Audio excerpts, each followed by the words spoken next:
بسم اللہ الرحمن الرحیم ایاک نعبد و ایاک نستعین۔ میرے پاکستانیوں، میں جو آج آپ سے بات کرنے لگا ہوں وہ کل ایک ISPR کی پریس کانفرنس ہوئی اور اس کے اندر انہوں نے ایک دو باتیں کہیں تو میں مجبور ہوں کہ میں آج اپنی قوم کے ساتھ بات کروں۔ جو انہوں نے بات کی کہ یہ پاکستان کے خلاف بغاوت اور اشارہ سارا تحریک انصاف کے اوپر کہ ہم نے بغاوت کی ہے، اور یہ کہ یہ پہلے سے پلان بن رہا تھا اس کا کہ ہم یہ پہلے سے ہی تیاری کر رہے تھے بغاوت کرنے کے لیے، اور یہ اپنی فوج کے خلاف یہ سارا یہ ہم نے کیا، اور جس طرح کی وہ بات کی گئی مجھے ایک بڑی تکلیف ہوئی اس کی۔ تو میں نے کہا کہ میں آج اپنی قوم کے سامنے ذرا 2-3 پوائنٹ رکھوں، کیونکہ جب ایسی بات کی جاتی ہے تو اس کا جواب دینا بڑا ضروری ہے۔ دیکھیں، اب یہ موقف آ گیا ISPR کا اور پاکستان کی اسٹیبلشمنٹ کا کہ تحریک انصاف نے بغاوت کی۔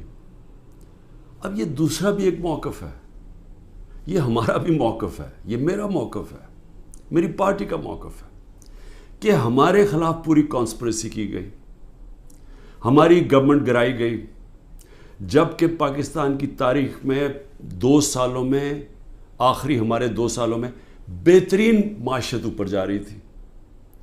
آپ اگر اکنامک انڈیکیٹرز دیکھ لیں اور پاکستان اکنامک سروے پڑھ لیں تو وہ ان کی حکومت کا بھی پڑھ لیں جو ان کے دور میں شائع ہوا ہے، تو آپ کو یہ پتہ چلے گا کہ 17 سال کے بعد بہترین اکنامک پرفارمنس تھی، اور 17 سال پہلے اس لیے تھی کہ امریکی ڈالرز آ رہے تھے، ہم امریکہ کی وار آن ٹیرر لڑ رہے تھے۔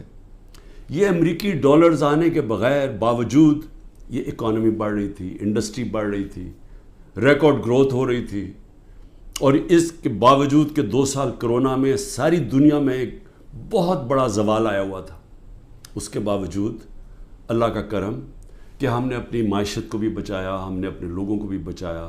دنیا نے اکنالج کیا کہ پاکستان نے جو قدم اٹھائے کووڈ-19 میں وہ دنیا میں مثال تھے۔ ایک امریکی ایک اکانومسٹ جو کام کرتا تھا ڈونلڈ ٹرمپ میں، اس نے کہا کہ اگر امریکہ پاکستان کی مثال لے لیتا تو کتنے 10 کھرب ڈالر بچا سکتا تھا۔ تو اس گورنمنٹ کو گرایا گیا ایک سازش کے تحت، تو یہ ہم کہہ رہے ہیں کہ ملک سے غداری ہوئی۔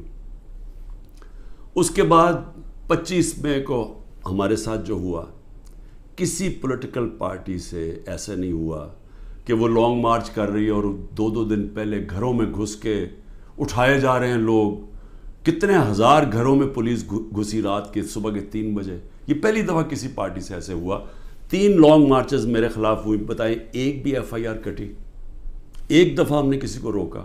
کسی کے اوپر ٹیئر گیسنگ ہوئی؟ اور ہمارے اوپر پورا ایک اٹیک آیا، ہمارے بنیادی حقوق فنڈامنٹل رائٹس کی وائلیشنز ہوئی، اور ہمارے اوپر ہی پرچے کٹ گئے۔ میں نے تب 26 کی صبح کو اپنے دھرنا کال آف کیا، کیونکہ مجھے پتا تھا انتشار کی طرف جا رہا ہے۔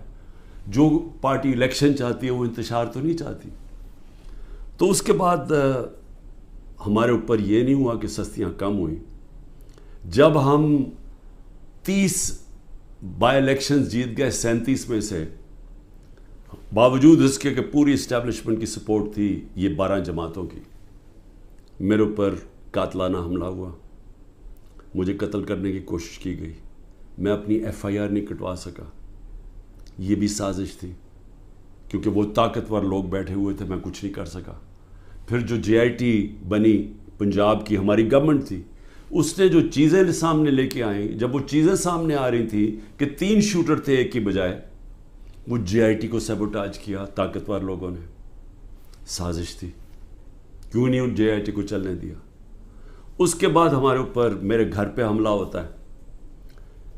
ہم ایشورٹی بانڈ جب دے رہا تھا میں کہ جناب میں وہاں 18 مارچ کو اسلام آباد کے جوڈیشل کمپلیکس میں جاؤں گا،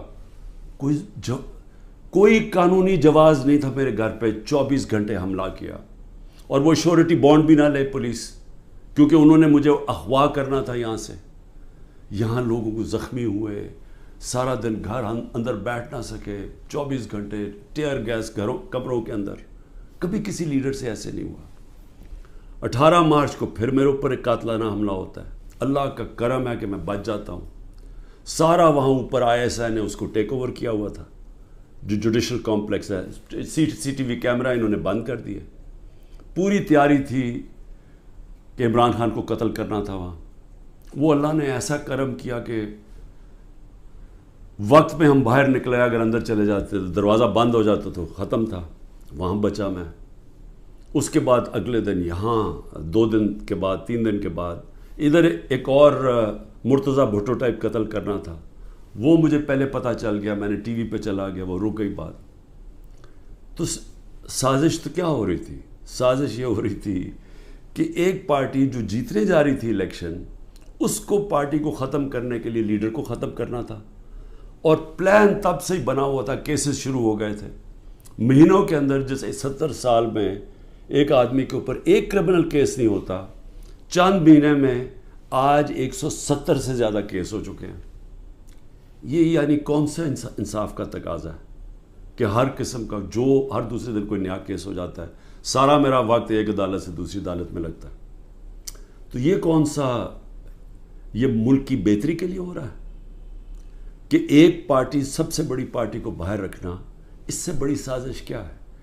جمہوریت، سب سے بڑی پارٹی کو ختم کرنے کا مطلب جمہوریت ختم کرنا، اور جمہوریت ختم کرنے کا مطلب آزادی ختم کرنا ہے. تو یہ کیا ملک کے خلاف سازش نہیں ہے؟ اور پھر جو 9 مئی کو ہوا، اب ISPR صاحب کہہ رہے ہیں کہ جناب 9 مئی کو جو ہوا ہے وہ ایک بڑی سازش چلتی آ رہی تھی. تو وہ سازش سامنے آئی، بغاوت. مجھے یہ بتائیں کہ میں جب یہاں سے، مجھے پتا تھا پکڑنا انہوں نے مجھے 9 مئی کو، میں اس سے پہلے ویڈیو ریکارڈ کر کے گیا کہ اگر مجھے پکڑنا ہے مجھے وارنٹ دے دیں اور میں آرام سے اپنے آپ کو آپ کے حوالے کر دوں گا. کوئی ضرورت نہیں ہے کہ یہ جو میرے گھر کے باہر ہوا کہ پولیس، 1000 پولیس اور رینجرز اٹیک کر رہے ہیں. سب کے سامنے جو ہوا کہ رینجرز بھی نہیں بلکہ وہ کمانڈوز تھے، انہوں نے اٹیک کیا، شیشے توڑے. عملہ جو بیٹھا ہوا تھا رجسٹری آفس کا اسلام آباد ہائی کورٹ، اس کو مارا، وکیلوں کو مارا. مجھے لگا ڈنڈا، مجھے اس طرح لے کے گئے جس طرح کوئی دہشت گرد ہے. غیر قانونی طور پہ مجھے پکڑا. کیا یہ بھی سازش کا حصہ تھا؟ کیونکہ اس کی وجہ سے اشتعال آنا تھا لوگوں کو. اور ہمارا موقف یہ ہے کہ اس کو استعمال کر کے ایک پورا کریک ڈاؤن کیا گیا جو پہلے سے پلان تھا. ہو ہی نہیں سکتا کہ 2 دنوں کے اندر آپ 10,000 لوگوں کو جیلوں میں ڈال دیں پکڑ کے، جب سے پہلے سے پلان نہیں بنا ہوا تھا.